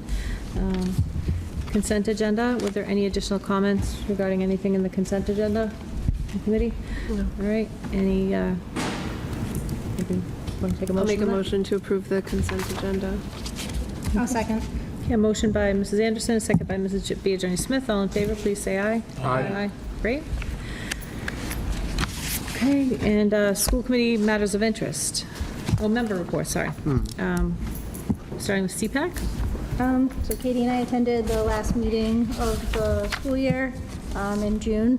There was one question that came out that I didn't know the answer to. They had asked about if whether or not we have a translator or translation available in the IEP meetings. If needed. If needed. Yes. That was, okay. So that was the only question that I had as a takeaway. They do have their CPR course with Tewksbury Police Department on July 13th. That was a sign-up they had posted and sent out to their membership. Great. Anything else I'm missing? No, they opened that up to the community though, and also youth, I believe, 12 and up. Yeah, So it's a good opportunity. Oh, that's great. You can also mention, for anybody who comes to Citizens Forum, we also have translation services. Oh, So if they call the superintendent's office, clearly we couldn't have somebody just on standby, but, and just give us notice. that is. It's on the bottom of our. Is it in person or like a tele-translation? It depends. We use both. We do use a service called Lexicate, and we have local translators as well. Yeah. So it depends on, Need a heads up, Fine print. kind Yes. of to plan it. It is. It's in the fine print. Yeah. It's, what is it? In the fine print. Oh, it's in Have the, to read that. So, if you want to share that. I will, definitely. Yeah, thank you. Okay, and wellness, was there a wrap-up on that? there was not a meeting since our After our last meeting? Okay. So, Okay, and policy subcommittee, we do not have an outstanding meeting scheduled yet. And school facilities study committee, I think that was still kind of sitting with you and, it's still in the development of the RFP with the town manager. okay. Madam Chair, I did see the town posted that open position. There is an open position on that committee that Oh, they were right. seeking a resident. Correct, that's right. Yep, I did see that. And that is on the town website, if there's any interest. And that was a resident at large, correct? yes. Great. Okay. Policies, we right now do not have any informational reading. First reading, we have none, but we do have two that are in second and final reading. That's GBEB staff conduct and IHBF homebound instruction. Any questions, comments, discussion on those two? And are you comfortable taking those two as a slate? Yes. Okay. I'd like to make a motion to approve policy GBEB and IHBF as presented tonight. A second. Okay, motion by Mrs. B. Joni Smith, second by Mr. Moncada. All in favor, please say aye. Aye. Okay, great.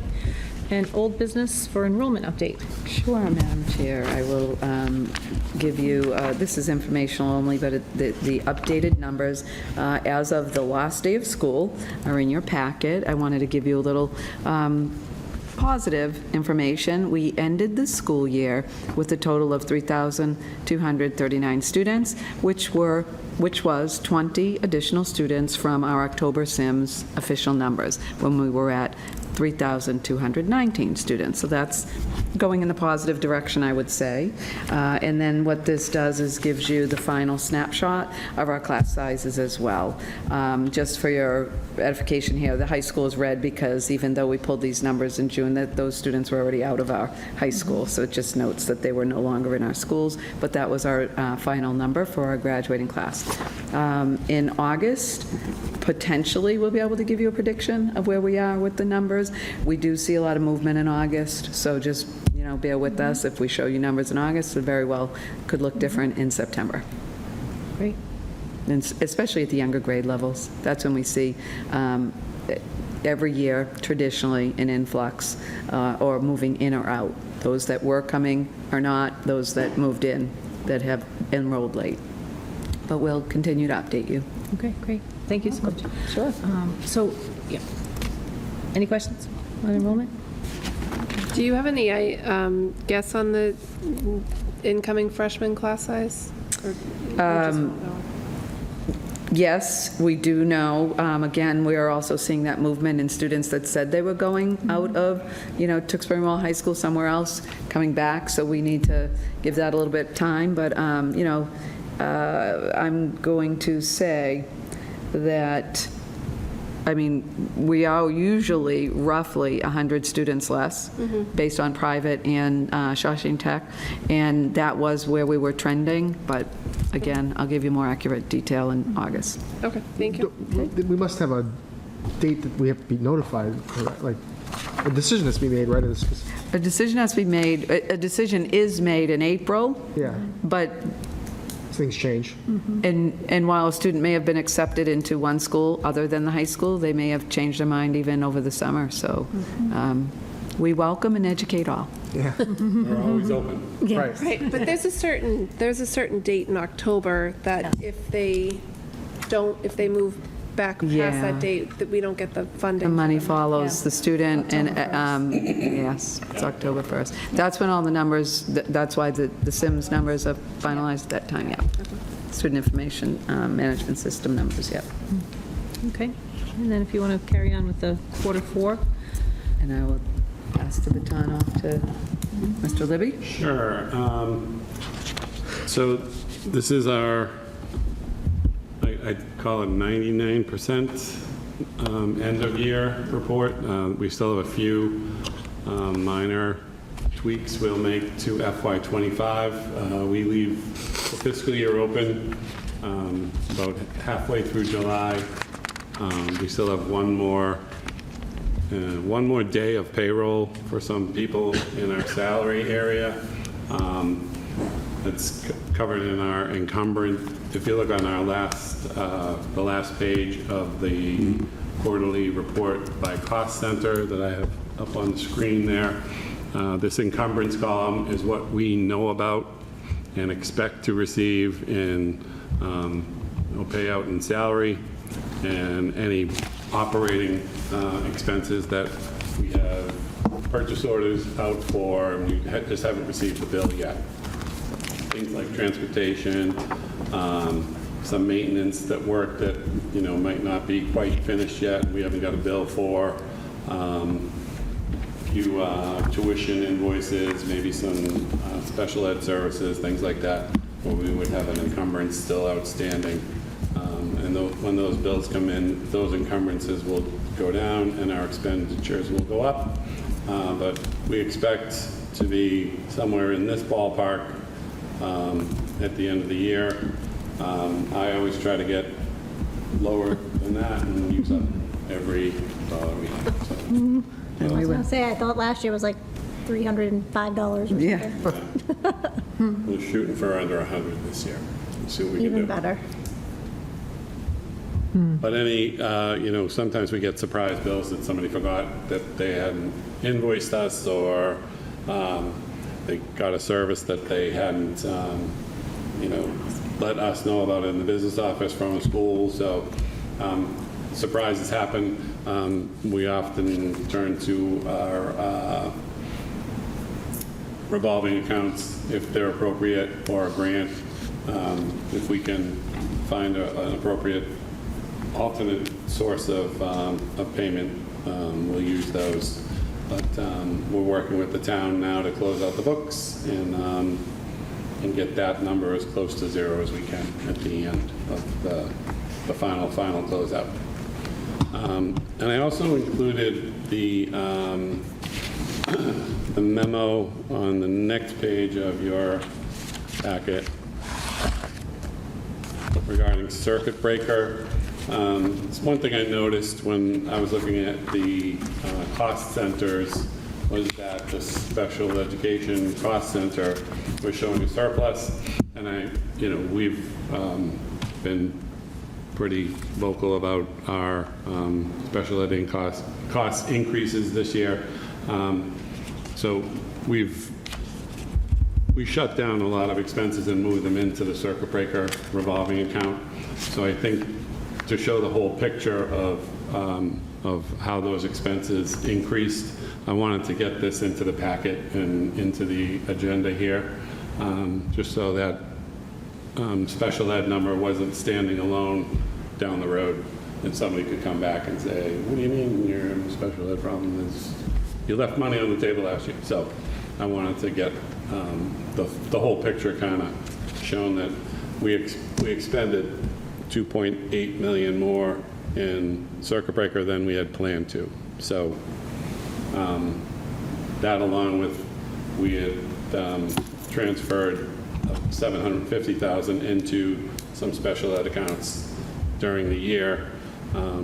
So 3.5 million is sort of what we had an unexpected cost during the year that we can support, and we managed to do that this year.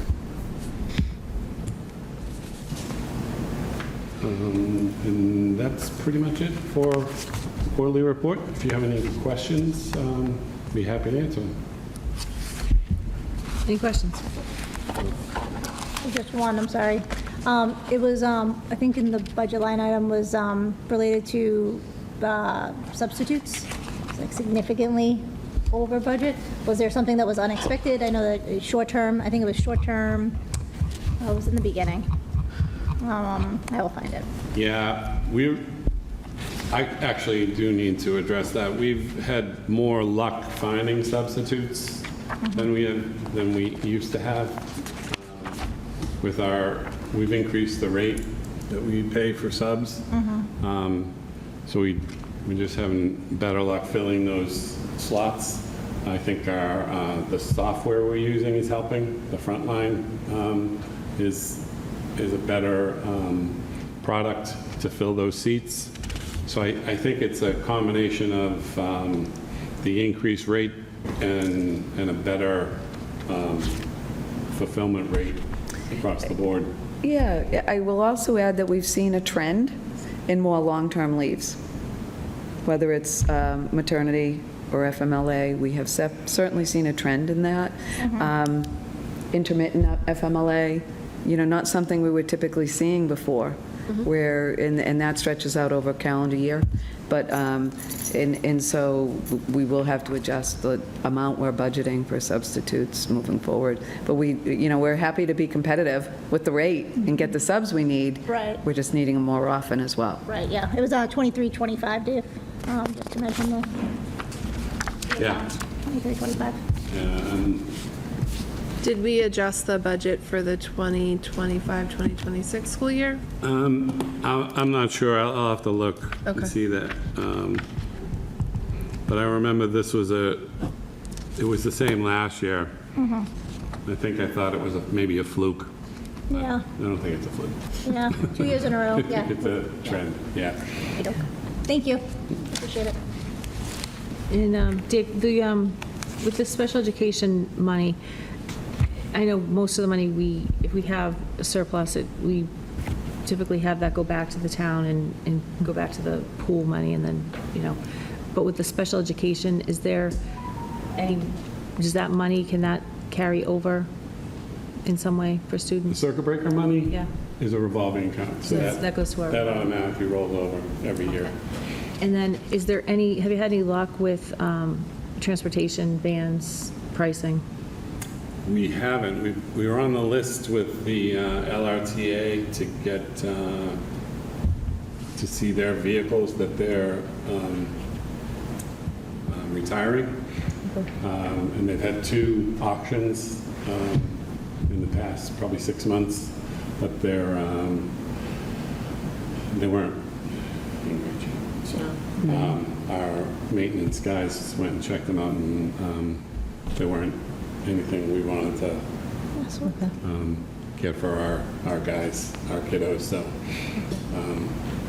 yeah, we may look elsewhere, just look in the market somewhere. Yeah. Because we are finding the vans we do have get used both pretty much full-time every day at the high school, and we're finding other schools are expressing a desire to use them more often than they used to. So it'd be good to have at least one more extra. And I know Mr. Druin's been sending some of the smaller athletic teams on trips with those vehicles as well. Right. I mean, I think if we can't, if it's just not feasible, or it's just that the opportunity is just not there right now for us to have cost savings with the special education transportation, and maybe finding the cost savings with the athletic transportation, or somewhere else. I mean, Yeah, we are seeing more competition in the regular to and from school. There's more little companies popping up almost weekly. We get emails from somebody that's starting a business. And we've used a few new companies that I have got recommendations for from Wilmington recommended a couple companies that have been terrific so far. So, and the rates have been very reasonable. So, you know, it could be a trend that people are starting to see an opportunity to get into the business, and we might see some better pricing down the road. Because at one point, there wasn't much competition at all. Okay. One big company around here, and that was it. Okay, great. I have just one thing to add on that, and it just made me think of it. During the CPAC meeting, one of the things that came up was around transportation and how a number of the students over the summer are utilizing the Big Yellow School Bus. Yeah. And the thought about conversations happening with some of these students who do take smaller rides, vans, cars, whatever it might be, conversations about those students potentially riding the bus but with a monitor of some sort, and what the, you know, I think everybody was trying to brainstorm and think of other things. It benefits the student who's doing well over the summer riding it. Could be a cost savings. It could be less stress for the student, puts them in the general, you know, the general population, and getting to experience that. So that was a conversation that we had Great. with the CPAC. And then another one that I saw recently, and this is like bigger picture, is the use of public transportation, which we don't necessarily have a great relationship. We don't have a mainstream bus, but the LRTA does run through. And I've seen some articles, mostly outside of the city, outside of Boston, smaller cities that are speaking with their local and regional transportation buses, public buses, to come up with better ideas and plans that put older students, your junior high and middle school, you know, when in high school, that could access Main Street on your public transportation. And these are bigger pictures and bigger stories that are happening that I saw come out of like the State House and stuff like that, and other state reps who are talking about how to help these kids, you know, manage getting to school themselves. You know, a lot of us probably figured it out when we were younger, how to get to school. I took a public bus and that was it. I had my card. But it's just something that I've seen out there right now. Nothing to talk about at this moment, but just something that I've seen people talk about. And I don't know enough about the LRTA. I just know that it goes through Main Street and there are bus stops right now. So, yeah. We have a liaison there, too, we've been talking with for other types of potential partnerships. I do want to say that Ms. Tharrett, our Director of Special Education, is absolutely locked into if students can handle the summer on the big bus, how do we start to transition that plan during the school year? So she's tracking the students that are utilizing our big transportation. Yeah. Yeah. Yeah, I'm hoping that the public transportation conversation happens, even if it's at the MASC conference over the summer, in the fall. I mean, that conversation is happening. It was a topic last year, obviously, about the rising costs of transportation and electrifying and all this stuff, but realistically, what can happen? And if those buses are functioning and running and underutilized, is it an option? So it's just bigger picture. Yeah. So, I'll find articles. I wonder if there's an opportunity for, is it the Best Buddies or the Buddy program? The high school. What is Best that called? Buddies? Best Buddies? That's a national program. To match. But we have that at the, to somehow we can work together, you know, they, instead of having a monitor, they have a high school student with them riding the bus. I don't know, just as an opportunity. It's a good idea to maybe explore, yeah. work that program in as part of that. It's a great idea. Sure, a bus buddy. But, yeah, right. Yeah. Because that's somebody they know, it's as opposed to maybe a stranger. Yeah, yeah, it's a great idea. Okay, thank you very much, Mr. Libby. You know, the end of the year was a tough one this year. Yeah. And I guess our next one might be for you as well. Yes. A combo here for the non-union salaried personnel looking at an increase. Oh, yeah. Yes, Mr. Libby, Madam Chair, this will require a roll call vote of the committee. Yeah, so this is something we do each year, just to sort of dot the i's and cross the t's for our non-union folks who don't have a method of receiving their cost of living increase. There's 22 employees in total this year. We don't include any newly hired staff or staff with individual contracts because they're going to get a hire letter, or it's already typically in the contract what their yearly increase will be. So these are just folks who are kind of in that category that they don't have either one of those happening this year. Central office staff are folks that work here and our business office and our superintendent's offices as well. Medical therapeutical staff, they're folks who work with students in occupational therapy, physical therapy, sometimes speech, behavior, but they're not they don't have a license that's recognized by DESE, so therefore they can't be in the teachers union. They work 10 months a year generally. They look, feel a lot like teachers, but they're just not in the teachers union. And the operational staff, mainly tech folks and our security monitors at the high school. So all those folks would be in this group. The total increase for the 22 staff included here is a little over $50,000 at the 3.5%, which was the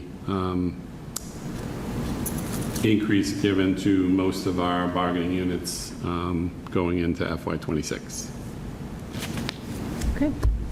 Questions or comments? Make a motion to increase the non-union salary 3.5%. A second. Okay, motion by Mr. Cutlass, second by Mrs. Biagioni Smith for a roll call. How do you vote? Mr. Moncada? Aye. Okay, Mrs. Anderson? Aye. And Mr. Cutlass? Aye. And Mrs. Biagioni Smith? Aye. And I vote aye as well for unanimous vote. Thank you for the presentation, Mr. Libby. And next we have, for anybody interested in going to the MASC conference this year, it's in November. I forget the exact dates.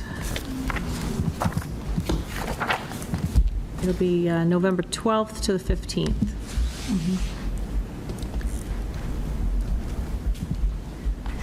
So I do plan on going and attending. Anybody else interested that would be also interested in being a delegate? I've already responded and confirmed my attendance. I would do the delegate position this year. Okay, great. Anybody else interested? Yeah, I responded, I'm going, so if you need an alternate, then at that point, you can make me the alternate. Great. I will be going, and I was a delegate this past year, so I will be happy to allow you guys to do that this year. Okay, great. So, perfect. Thank you very much for your interest, and if we could just formally vote on it, I think that would be great. Is there Do you need a motion Yeah. to make me the delegate? I make a motion to name myself as delegate for the MASC conference with Mr. Moncada as the alternate. Thank you. Okay. Perfect. Motion by Mrs. Biagioni Smith, second by Mr. Cutlass. All in favor, please say aye. Aye. Perfect. Thank you very much. Okay, and thank you for your willingness. That's a undertaking. Does it have to be on the last day, though? It's always on the last day. It is, it's Saturday. You should do it first, to get it out of the way. Yeah, that's a bummer. All right, new school committee matters of interest. Anybody have anything to add? Just one thing. Yes. One of our CPAC representatives forwarded interesting presentation that was used about disability acceptance, and it's really more for a student level. Just something maybe we could either discuss or share or figure out how to incorporate That's awesome. somewhere. Yeah, I would pass it along. Thank you. Mr. Regan and Dr. Milligan to you. But I did want to share that they passed that over. It's a great presentation. It's long, it's hefty, but maybe we can adapt it. Sure. Yeah, Do you have the ability to send it to us? yep, Thank you. yep, absolutely. Great. Anything else you No. want to add? Thank you. Good. I don't really have much with it being July. I think for our own business and stuff that, I would take feedback from administration. We need to think about how we want to schedule any listening sessions moving forward. Do we want to do anything over the summer and for the school year? I know Mr. Moncada had a great idea, and it was mentioned as well, trying to align some of our listening sessions with maybe some of the things that are happening in schools. We've had a couple of them maybe during parent-teacher conference nights, open houses, Sporting things like that, events. sporting Yeah. events, things like that. So maybe trying to align a few of them there, just maybe to more, that would be, a nice time to maybe meet people. And things like that. So we could look at some dates. Another thought is to align them maybe when we have JLM, so then people have kind of accountability or responsibility to the same night. So moving forward, if you have any thoughts, let me know. We can start putting some dates together for that. School committee meeting dates, we have August 13th.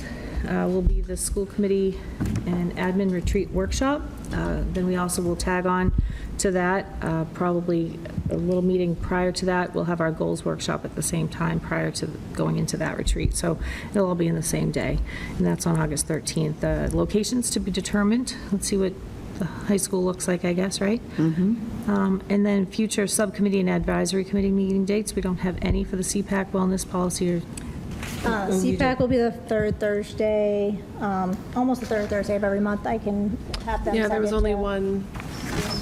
to Susan. I can have the CPAC send it so that she has all the dates. Oh, perfect, okay. Wellness, I think you had one for September or October scheduled, right? But, yeah, we'll have those in August. But for right now, I don't think we have too much scheduled. Agenda items for the future, any thoughts? I had one thought, Mrs. Tara Regan, maybe for the fall. Now that we have elementary school librarians, it would be really nice to hear from them, maybe, if we have a meeting, just to hear from them, kind of what are they doing in the schools, how's it going? Because we went without librarians for so long. Yeah. Maybe to highlight some of the work that they're doing. Maybe if they don't want to come in, maybe through you. Just a little bit of feedback for how's it going with librarians in the elementary schools. Nice to give them a little bit of face time, and we will be having a new elementary librarian, so that'd be a wonderful opportunity as That'd be well. nice, yeah. I mean, I think when I was hearing tonight, we were talking about librarians, I was thinking, it'd be nice to hear kind of just some, it'd be nice to highlight them a little. I guess that's it for us. If there's we could entertain a motion to enter into executive session. I'm so moved. Okay. I'll second. Okay, motion by Mrs. Beajoy Smith, second by Mrs. Anderson to enter into executive session. This will be a non-public session to discuss the approval of executive session minutes. It's also to discuss collective bargaining pertaining to the TTA bargaining unit. The school committee will not reconvene in open session after the executive session adjourns, and that will be an adjournment of both the executive session and not to come back. And right now it is 7:34. And thank you for joining us if you are joining from home.